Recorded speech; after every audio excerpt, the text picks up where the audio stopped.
Hi friends, ആർട്ടീസ് ഫാമിലിയിലേക്ക് സ്വാഗതം. നമുക്കിന്ന് എളുപ്പത്തിലൊരു കറി ഉണ്ടാക്കിയാലോ? നോക്കാം. ഞാനതിനായിട്ട് പറമ്പിൽ പോയി ഒരു ചേമ്പിൻ്റെ മണ്ട തണ്ടെടുത്ത് അതിനുശേഷം കറിവേപ്പിലയുടെയും മണ്ടനുള്ളി, പച്ചമുളക് പിച്ചാൻ വേണ്ടിയിട്ട് നോക്കിയതാണ്. പക്ഷേ ഒരെണ്ണവേ കിട്ടിയുള്ളൂ. സാരമില്ല, ഫ്രിഡ്ജിലിരിക്കുന്ന വെച്ച് നമുക്ക് അഡ്ജസ്റ്റ് ചെയ്യാം. അങ്ങനെ ചേമ്പ് കൊണ്ടുവന്ന് അതിൻ്റെ തോലെല്ലാം ഉരിഞ്ഞു കളഞ്ഞു. ശേഷം നന്നായി കഴുകി വൃത്തിയാക്കി ചെറിയ കഷ്ണങ്ങളാക്കി അരിഞ്ഞ് കഴുകിയെടുത്തു. അതിലേക്ക് പച്ചമുളകും കീറിയിട്ട് ആവശ്യത്തിന് വെള്ളവും ഒഴിച്ച് അടുപ്പത്ത് കൊണ്ടുവച്ച് സ്റ്റൗ ഓണാക്കി. ശേഷം ഉപ്പുമിട്ട് മഞ്ഞൾപ്പൊടിയും ഇട്ട് നന്നായി ഇളക്കി അടച്ചു വെച്ച് വേകാൻ അനുവദിച്ചു. അതിനുശേഷം വെന്ത് വന്നപ്പോൾ അതിലേക്ക് ഒരു തക്കാളി ഇട്ട് അടച്ചു വെച്ചിട്ട് നമുക്ക് അരപ്പുണ്ടാക്കാം.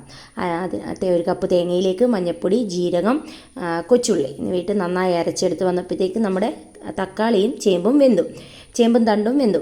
അതിലേക്ക് നമ്മുടെ അരപ്പൊഴിച്ച് മിക്സ് ചെയ്ത് ഒരു ശകലം മുളക് പൊടിയും കൂടി കളറിന് വേണ്ടി ഇട്ട് കൊടുത്ത് എന്നിട്ട് കറിവേപ്പിലയും ഇട്ട് അത് അടച്ചു വെച്ച് തിളച്ചതിന് ശേഷം അത് സെർവിങ് ബൗളിലേക്ക് മാറ്റി. ശേഷം ഒരു പാനിൽ വെളിച്ചെണ്ണ ഒഴിച്ചു. ചൂടായപ്പോൾ കടുകിട്ട് പൊട്ടിച്ചു, കൊച്ചുള്ളി ഇട്ടു, മുളകിട്ടു വറുത്തു. അത് നമ്മുടെ ചേമ്പ് തണ്ട് കറിയിലേക്ക് ഒഴിച്ചു. നിങ്ങൾ ട്രൈ ചെയ്ത് നോക്കിയിട്ട് എന്നെ അഭിപ്രായം അറിയിക്കണേ.